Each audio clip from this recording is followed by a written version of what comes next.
সাবেক সেনা কর্মকর্তা এবং ন্যাশনাল টেলিকমিউনিকেশন মনিটরিং সেন্টারের মহাপরিচালক, যদিও সাবেক মহাপরিচালক, তিনি যখন জুলাই আগস্ট হত্যাকাণ্ডের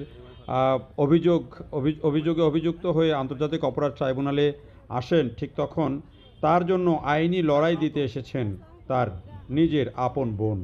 আর তার সাথে এসেছেন দেশের প্রখ্যাত আইনজীবী, সিনিয়র আইনজীবী এমআই ফারুকী।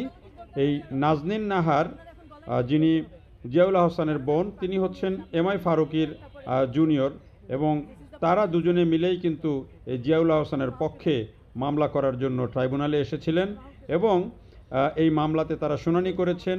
প্রথম দিনের শুনানিতেই তারা একটি অ্যাপ্লিকেশন করেছিলেন, যদিও অ্যাপ্লিকেশনটি যথার্থ না হওয়ায় তা আবার কারেকশন করে দিতে বলা হয়েছে। তবে এই সিনিয়র আইনজীবীকে দেখে কিন্তু অনেকেই অবাক হয়েছেন। এই বয়সে তিনি এই আন্তর্জাতিক অপরাধ ট্রাইব্যুনালে মামলা লড়তে এসেছেন জিয়াউল আহসানের পক্ষে, এবং তার বোন, জিয়াউল আহসানের আপন বোন নাজনীন নাহার, তিনি গণমাধ্যমের সাথে কথা বলেছেন এবং মামলাতে শুনানি করেছেন।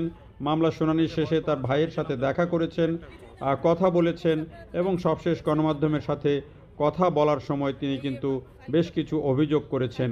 বলেছেন যে তার ভাইকে মিডিয়া ট্রায়াল করা হচ্ছে, তিনি তার সম্পর্কে অনেক কিছু বক্তব্য, যেগুলো এখনও বিচারাধীন, যেগুলো এখনও মীমাংসা হয়নি, সেই সব বিষয়ে মিডিয়াতে বক্তব্য দিচ্ছেন অনেকেই, নানানভাবে অভিযুক্ত করছেন। বিশেষ করে আয়নাঘর নিয়ে তাকে অভিযুক্ত করা হয়েছে। যেভাবে বলা হচ্ছে সেটি কোনোভাবেই তার সাথে এই জিয়া আহসান জড়িত নয় বলে দাবি করেছেন তার বোন।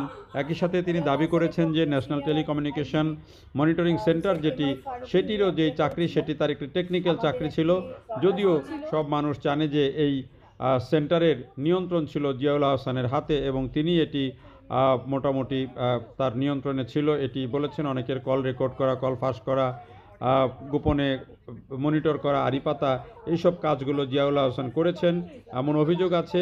আর ট্রাইব্যুনালের শুনানিতে তাকে বসনিয়ার যে কসাই খ্যাত রাদওয়ান কারাজ্জিস, তার সাথে তুলনা করেছেন চিফ প্রসিকিউটর। আর এসব বক্তব্যের কারণেই বলছেন যে তার সম্পর্কে তাকে একটি মিডিয়া ট্রায়াল করা হচ্ছে।